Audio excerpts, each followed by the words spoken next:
दोस्तों आज की जो वीडियो है ये सहायक बोरिंग टेक्नीशियन के एग्ज़ाम के लिए है। इसमें कुछ क्वेश्चन है जो महत्वपूर्ण है और हमने आपको नलकूप चालक का जो ऑफिशियल क्वेश्चन पेपर था वो वीडियो के माध्यम से पीडीएफ फाइल प्रोवाइड करा दिया है। आप लोगों ने क्वेश्चन को देखा होगा कि क्वेश्चन किस लेवल के थे। तो आइए चलिए हम यहाँ पे इसे शुरू करते हैं, क्वेश्चन को बारी बारी हल करते हैं। दोस्तों यदि आप चैनल पे अभी तक नए हैं तो चैनल को सब्सक्राइब कर लीजिएगा और वीडियो को लाइक व शेयर जरूर से कीजिएगा। पहला जो क्वेश्चन है, एक माइक्रोमीटर में 0.03 एमएम की पॉजिटिव एरर है। यदि माइक्रोमीटर 20.43 एमएम की माप को दर्शाता है तो सही रीडिंग क्या होगी? तो सबसे पहले यहाँ पे आप एरर को समझ लीजिए, शून्य त्रुटि। शून्य त्रुटि से ही आपको पॉजिटिव एरर और निगेटिव एरर सब कुछ समझ में आ जाएगा।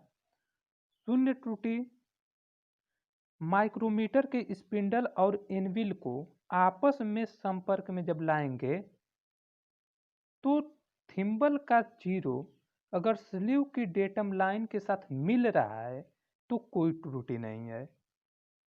एकदम सीधा सीधा समझिए कि माइक्रोमीटर के स्पिंडल और एनविल को आपस में संपर्क में लाने पर यदि थिम्बल का जीरो स्लीव की डेटम लाइन के साथ अगर मिल रहा है तो कोई त्रुटि नहीं है।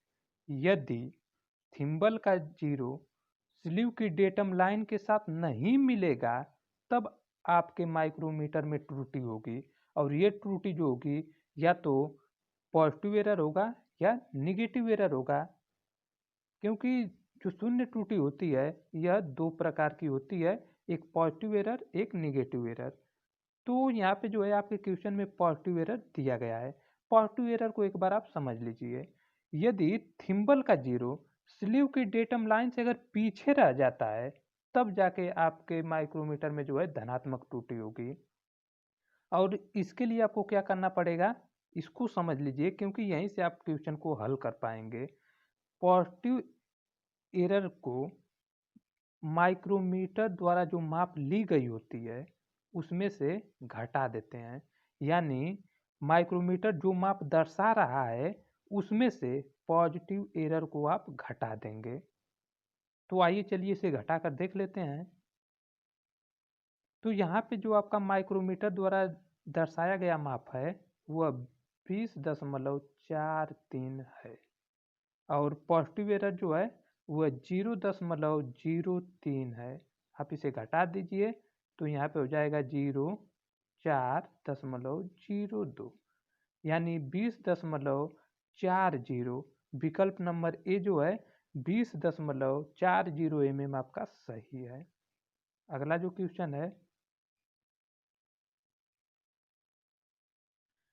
जब किसी विद्युत हीटर को 230 वोल्ट मेन सप्लाई से संयोजित किया जाता है, यहाँ पे गया है लिखा गया है, तो वह 7.5 एम्पियर विद्युत धारा लेता है।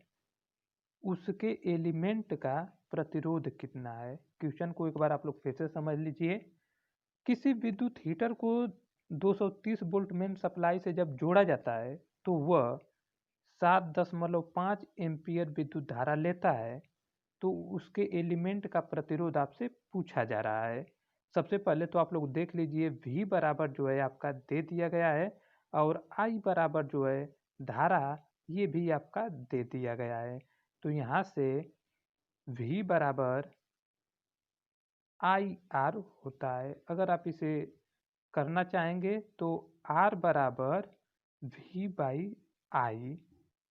अब यहाँ पे जो है आप V का मान जो वोल्ट है उसे रखिए 230 बटा के 7.5 एम्पियर, और आप जब इसे छोटा करेंगे तो आपका जो है आंसर आ जाएगा विकल्प नंबर ए 30.67 ओम। आइए चलिए देख लेते हैं। तो यहाँ से दशमलव को हटाने के लिए आप लोग यहाँ पे जीरो बढ़ा दीजिएगा। 25 तिया 75, 25 चौका 100, 23 गुणे 4 कर दीजिएगा। 23 चौका 92 भागे 3 कर दीजिएगा। अब जब इसको आप छोटा करेंगे तो आपका विकल्प नंबर ए आ जाएगा।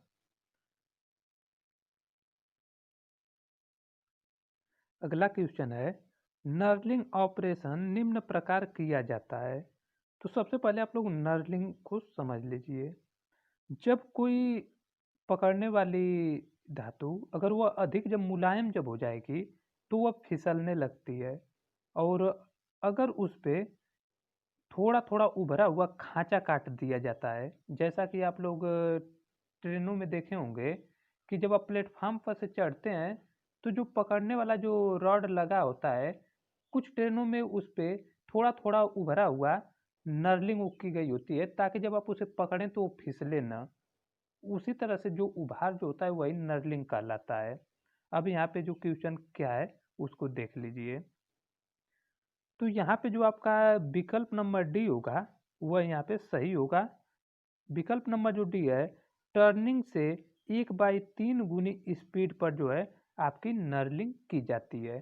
तो देखिए यहाँ पे सभी विकल्प में टर्निंग का भी जिक्र किया गया है, तो एक बार आप लोग टर्निंग को भी समझ लीजिए। टर्निंग क्रिया में जो है क्या होता है कि अधिक कटिंग स्पीड व फीड पर जो अनावश्यक धातुएं अधिक होती हैं उनको काटकर निकाला जाता है। और फिर इसके बाद जो है कम स्पीड पर और फीड पर उसे फिनिशिंग करके मुलायम कर दिया जाता है। और जब मुलायम जब आप कर देंगे तो वह अगर आप सही से नहीं पकड़ेंगे तो वो फिसल जाएगी। और उसी फिसलन से बचने के लिए नर्लिंग किया जाता है। तो यहाँ पे आपको समझ में आ गया होगा। अगला जो क्वेश्चन है देख लेते हैं। फिलिप्स स्क्रू ड्राइवर में कितने फ्लूट्स होते हैं? तो फिलिप्स स्क्रू ड्राइवर में आपके 4 फ्लूट्स होते हैं। फिलिप्स स्क्रू ड्राइवर जो होता है इसकी पकड़ जो होती है ग्रिप बहुत ही अच्छी होती है। और वैसे जो स्क्रू जो होते हैं जिनमें आप देखे होंगे इस तरह प्लस टाइप का रहता है। और इसमें जो है जो स्क्रू ड्राइवर जो प्रयोग होता है वह फिलिप्स स्क्रू ड्राइवर प्रयोग होता है। फिलिप्स स्क्रू ड्राइवर जो होता है ये चारों तरफ से अच्छे से पकड़ कर और फिसलन इसमें नहीं होगी, यह अच्छे से जब पकड़ लेता है और घुमाने पे आराम से खुल जाता है। अगला जो क्वेश्चन है, टेम्परिंग की प्रक्रिया किया जाता है। तो टेम्परिंग की जो प्रक्रिया है वह किस लिए किया जाता है? तो 4 विकल्प हैं, इनमें से जो विकल्प सही है आप लोग आंसर दीजिए। तो यहाँ पे जो सही विकल्प है विकल्प नंबर डी है, भंगुरता घटाने और टफनेस बढ़ाने के लिए किया जाता है। टेम्परिंग की प्रक्रिया में करते क्या है कि जो भंगुरता जो होती है उसको कम करके टफनेस को बढ़ाया जाता है। जब धातु जब अगर भंगुर होगी तो अगर आप उस पर ठोक पीट करेंगे तो वह टूटने लगती है। और इसीलिए उसमें से भंगुरता न, कम कर दिया जाता है और टफनेस को बढ़ाया जाता है, ताकि अगर आप ठोक पीट करें तो टूटे ना। अगला जो क्वेश्चन है,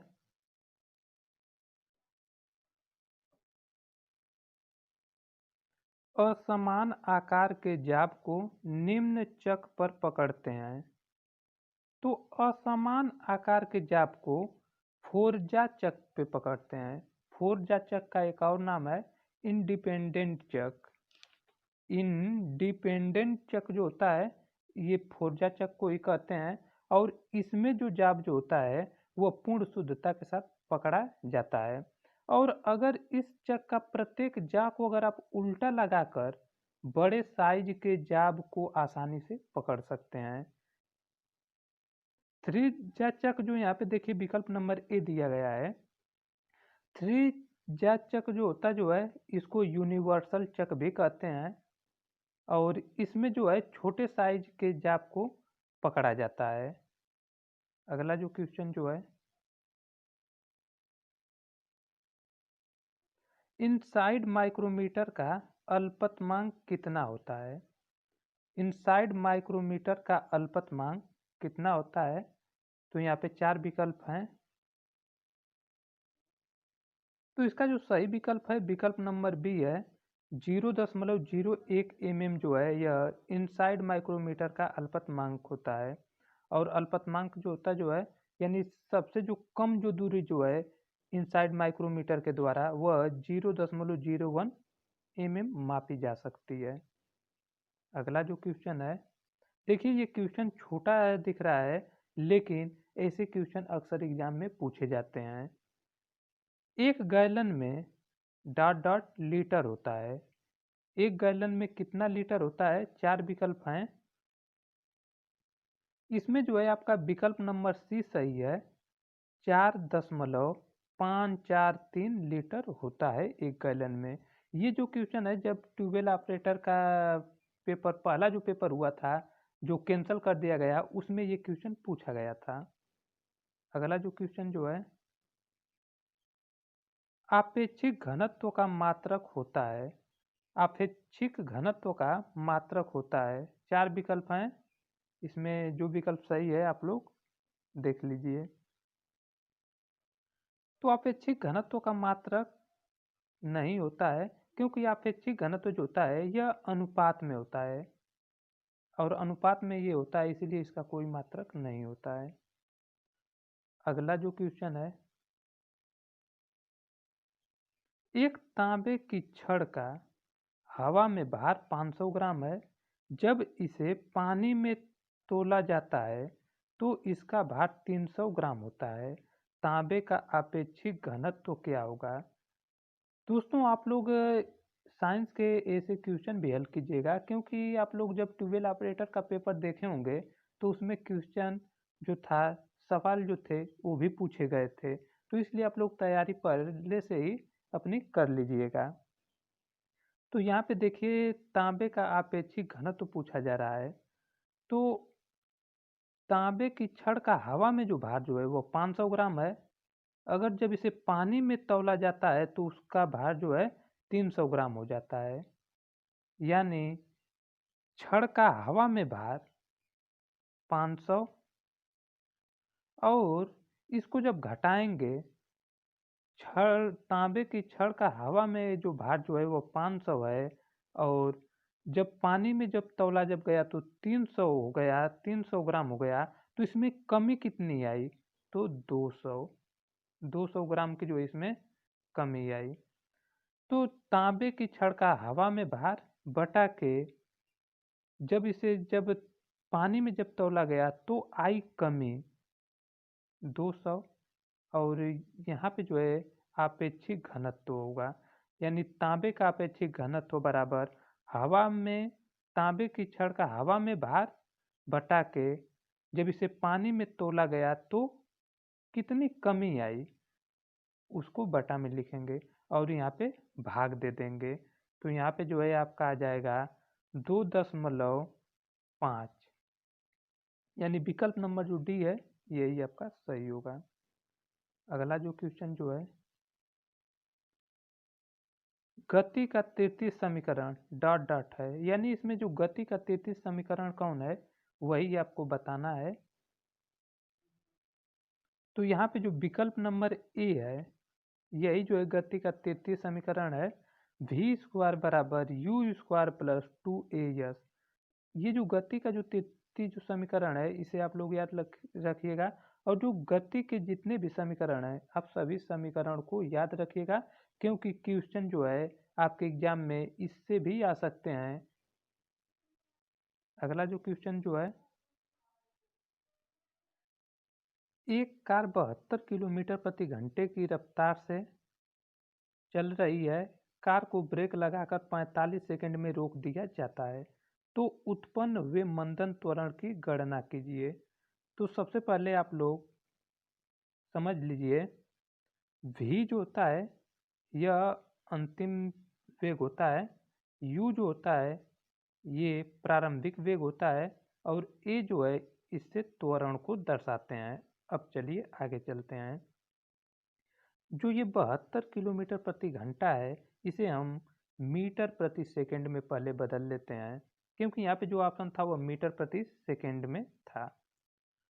तो 72 गुणे मीटर प्रति सेकंड में बदलने के लिए 5/18 से गुणा कर देंगे। तो 18 चौक का 72, 4 5 20, यानी 20 मीटर प्रति सेकंड आ जाएगा। अब हम चलते हैं, यहाँ पे 20 मीटर प्रति सेकंड आ जाएगा। ए बराबर अंतिम वेग माइनस प्रारंभिक वेग बटा के समय t। तो यहाँ पे आपका जो अंतिम वेग जो होगा वह 0 हो जाएगा। 0 माइनस 20 जो ये है आपका प्रारंभिक वेग है, और टी जो है आपका 45 सेकेंड है। अब हम इसमें भाग देंगे तो यहाँ पे जो है आपका हो जाएगा 20/45। ये जो माइनस था वो मंथन त्वरण बताया जा रहा है, तो माइनस यहाँ से हटा देंगे। 5 नमा 45, 5 चौका 20 यानी 4/9 आ जाएगा। जब आप इसमें भाग देंगे तो 0.9 चौका 36, 9 चौका 36 यानी 0.44 आपका आंसर आएगा। आप लोग ये सोच रहे होंगे कि v को हमने 0 क्यों लिया था। तो यहाँ पे देखिए एक कार 72 किलोमीटर प्रति घंटे की रफ्तार से चल रही है, यानी उसका जो प्रारंभिक जो वेग जो है वो तो देखिए यहाँ पे बता दिया जा रहा है, लेकिन इसके बाद कार को ब्रेक लगाकर 45 सेकंड में रोक दिया गया। जब कार रुक गई होगी तो v बराबर 0 ही हो जाएगा, यानी जो उसका अंतिम वेग था वो 0 हो गया होगा। अगला जो क्वेश्चन है, एक कार की स्पीड 1 मिनट में 25 किलोमीटर प्रति घंटा से 40 किलोमीटर प्रति घंटा तक बढ़ती है, इसका त्वरण ज्ञात कीजिए। देखिए यहाँ पे जो है आपका ये u दिया है, और यहाँ पे जो है आपका v दिया है, और ये जो है आपका समय अंतराल दिया है 1 मिनट यानी t दिया है। अब अगर आपको त्वरण निकालना होगा तो a बराबर v minus you by T कर देंगे। ये जो है आपका u है, तो यहाँ पे जो आप करेंगे 40 माइनस 25 बाई टी जो है 1 मिनट। लेकिन एक चीज़ यहाँ पे आप लोग ध्यान दीजिएगा, जो आपका विकल्प है वह सब किस में है, मीटर प्रति सेकंड में, यानी ये किलोमीटर प्रति घंटे को भी आपको बदलना पड़ेगा मीटर प्रति सेकंड में।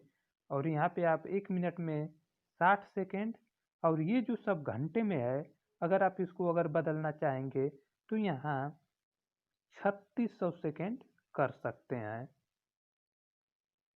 तो अब यहाँ पे हम करके देख लेते हैं एक बार। 40 में से अगर 25 घटाएंगे तो 15 गुणे किलोमीटर में, अगर हम इसे मीटर में बदलेंगे तो यहाँ पे 1000 कर देंगे, और नीचे जो हमारा जो आया था 60 गुणे 3600। अब अगर हम यहाँ से छोटा करेंगे तो 2 जीरो से 2 जीरो कट जाएगा, 1 जीरो से 1 जीरो कट जाएगा। और अगर यहाँ पे देखा जाए 3 पाँचे 15, 3 दूना के 6 यानी 36 दूना 72 यानी 5/72। अब अगर इसे अगर आप और छोटा करेंगे, पॉइंट में जब करेंगे भाग देंगे तो आपका विकल्प नंबर ए आ जाएगा 0.0694 मीटर प्रति सेकंड स्क्वायर। यही जो है आपका विकल्प यहाँ पे सही होगा। अगला जो क्वेश्चन है, 1 किलोवाट घंटा बराबर जूल, यानी पूछा जा रहा है कि 1 किलोवाट घंटा बराबर कितना जूल होगा। तो सबसे पहले आप लोग देखिए 1 वाट घंटा बराबर जो जूल होता है वह 3600। लेकिन यहाँ पे जो है आपसे पूछा जा रहा है 1 किलोवाट घंटा, यानी 1 किलो में जो है 1000। जब आप इसमें गुणा कर देंगे तो आपका हो जाएगा 3600, और इसमें आकर 3 जीरो और लग जाएगा, यानी जो विकल्प इससे मैच कर रहा होगा वही आपका सही होगा, यानी विकल्प नंबर बी जो है यहाँ पे आप देख सकते हैं। पहले आप लोग देखिए 1 वाट घंटा में जो है 3600 जूल होता है, और यहाँ पे आपसे क्या पूछा गया था 1 किलो वाट घंटा, यानी यहाँ पे जो है आपको 1000 से इसमें जब गुणा कर देंगे तो आपको सही जो आंसर होगा वह मिल जाएगा। अगला जो क्वेश्चन है, यदि किसी तत्व में इलेक्ट्रॉनों की संख्या 11 है तथा न्यूट्रॉनों की संख्या 12 हो, तो उसका परमाणु क्रमांक तथा परमाणु भार निर्धारित कीजिए या ज्ञात कीजिए। तो यहाँ पे आपसे पहले परमाणु क्रमांक पूछा जा रहा है, फिर परमाणु भार। तो पहले हम परमाणु क्रमांक को देख लेते हैं। परमाणु क्रमांक बराबर जो होता है इलेक्ट्रॉनों की संख्या बराबर प्रोटॉनों की संख्या। इस चीज को आप लोग याद रखिएगा, जो आपका परमाणु क्रमांक होता है उसी के बराबर इलेक्ट्रॉनों की संख्या और उसी के बराबर जो है प्रोटॉनों की संख्या होती है। तो जब अगर आपका यहाँ पे इलेक्ट्रॉनों की संख्या दे दिया गया है 11, तो आपका परमाणु क्रमांक भी हो जाएगा 11। लेकिन यहाँ पे देखिए विकल्प 2 में दे दिया गया है और विकल्प नंबर जो डी है उसमें भी, दोनों में आपका परमाणु क्रमांक 11 दिया है। और जो परमाणु भार जो होता है, परमाणु भार क्या होता है, तो परमाणु भार जब न्यूट्रॉनों की संख्या और परमाणु क्रमांक जब आप जोड़ देंगे तो वही निकलता है परमाणु भार। तो यहाँ पे जब आपका परमाणु क्रमांक 11 है और न्यूट्रॉनों की संख्या 12 है, तो यहाँ पे जब आप जोड़ेंगे तो हो जाएगा 23 और यही होगा आपका परमाणु भार। यानी आप समझ गए होंगे परमाणु क्रमांक निकालने के लिए या तो इलेक्ट्रॉनों की संख्या दिया होगा या प्रोटॉनों की संख्या दिया होगा। तो यहाँ पे जो है आपका परमाणु क्रमांक निकल गया है, इलेक्ट्रॉनों की संख्या बराबर प्रोटॉनों की संख्या बराबर परमाणु क्रमांक। अगर यहाँ पे प्रोटॉन की संख्या दिया होता तब भी आपका परमाणु क्रमांक 11 ही होता, और न्यूट्रॉनों की संख्या देखिए यहाँ पे दे दिया था तो उससे हम लोग परमाणु भार निकाल लिए। तो दोस्तों बस इस वीडियो में इतना ही था। चैनल है एडवांस टारगेट, आप लोग इसको सब्सक्राइब कर लीजिएगा। आपने कितने प्रश्नों के उत्तर दिए हमें कमेंट बॉक्स में बताइएगा। यदि आपको ये स्टडी अच्छी लगी तो आप हमें कमेंट बॉक्स में बताइएगा। इसी तरह से 2 दिन 3 दिन पे हम आपको प्रैक्टिस सेट के रूप में वीडियो लाते रहेंगे। और इसमें जो क्वेश्चन हैं उनके आसपास के जो क्वेश्चन आप बुक खोल कर देखिए और उन्हें भी आप लोग तैयार कर लीजिएगा।